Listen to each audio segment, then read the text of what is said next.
안녕하세요. 바람영혼 수선실 이은창 전문 상담사입니다. 나르시시스트와의 관계를 끝냈다고 생각했는데 나르시시스트가 계속 주변을 맴도는 경우가 종종 있습니다. 상대가 자신의 통제와 지배에서 벗어났다고 생각되면 다시 예전의 관계로 끌어들이려고 온갖 노력을 하는데 이런 행동을 진공청소기 후버의 이름을 본떠 후버링이라고 합니다. 나르시시스트는 자기 나름대로 상대를 충분히 버렸다고 느꼈거나 더 이상 당신의 관심을 받지 못해 정체성이 불안해지거나 당신이 다시 이용 가치가 있어질 때 계속 연락을 시도합니다.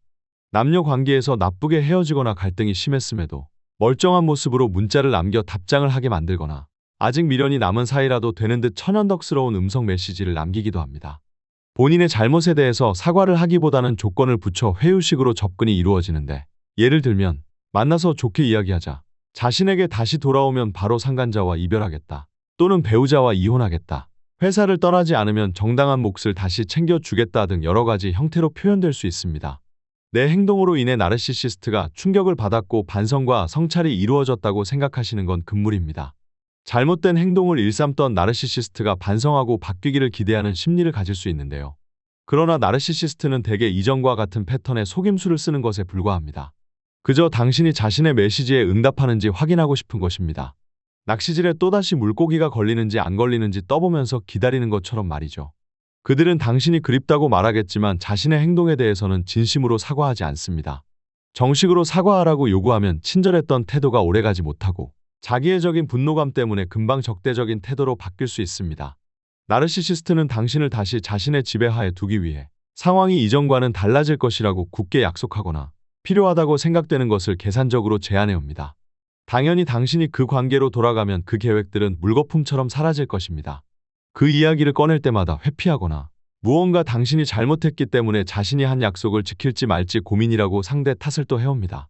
약속을 쉽게 깨며 지키지 않는 그들의 추잡한 행위를 미래꾸며내기라고 합니다. 결국 악순환으로 갈등이 일어나 당신에게 정서적 신체적 위협을 이어갈 것입니다. 때때로 나르시시스트가 당신에게 좋게 대해주기 시작하면 의문이 들 수도 있습니다. 그러나 그러한 행동들은 전형적인 정서적 학대 패턴이기에 두 번 당하지 않도록 조심 또 조심해야 할 것입니다. 나르시시스트와 이혼을 했다 해도 다른 여러 방식으로 당신을 괴롭혀올 수 있는데요. 이혼 과정 중에도 배우자를 매우 더티하게 공격합니다.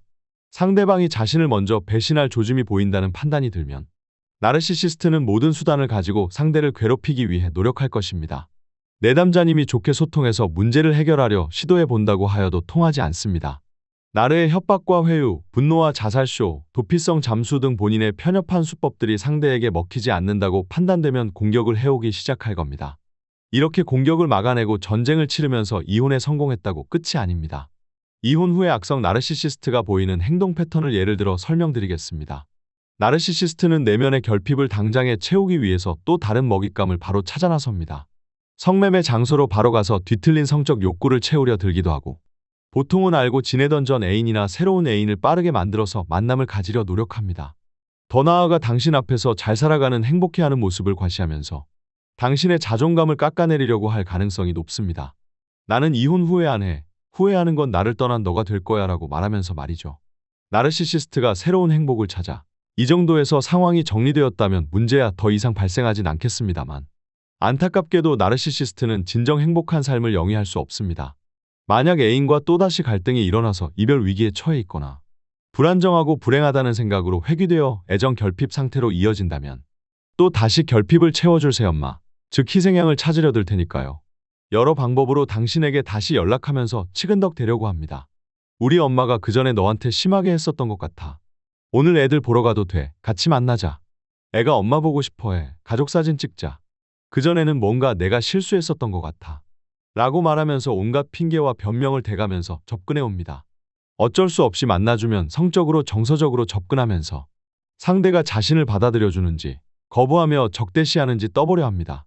찔러보고 회유해 보았을 때 전 배우자에게 통하지 않는다라고 판단되면 또다시 폭력적이고 위협적인 본 모습으로 돌변하는데요.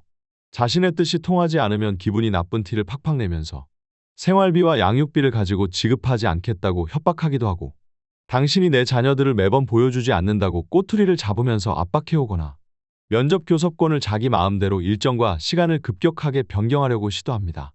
자녀가 아프다고 핑계를 대면서 만남을 강요하거나 부모 역할을 도대체 어떻게 하는 거냐며 생트집을 잡으며 간섭해오기도 합니다.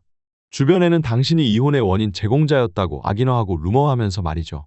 당신이 새 사람을 만나 행복한 삶을 찾는데 구질구질한 방법들로 회방을 놓기 일쑤입니다. 이렇게 나르시시스트는 이혼 후에도 과거와 분리되지 못한 채 자녀와 전 배우자에 대한 통제력과 지배력은 유지하고 싶어 합니다. 따라서 나르시시스트와 그들의 비정상적인 행동에 즉각적으로 동요해서 정서적인 반응을 보이기보다는 그들과 정서적 물리적 거리를 유지하고 마음의 중심을 지키는 일이 중요합니다. 섣불리 진심으로 소통하려고 들어서는 또다시 그들의 먹잇감이 될 가능성이 매우 높습니다. 마음의 중심을 잡고 뚝심을 지키면서 일관성 있는 태도를 보일 때 그들이 당신을 우습게 생각하지 않을 것이며 또다시 여러 추잡한 행동으로 도전해오지 못할 것입니다. 나르시시스트는 언제 미쳐 날뛸지 모르는 좀비와도 같습니다.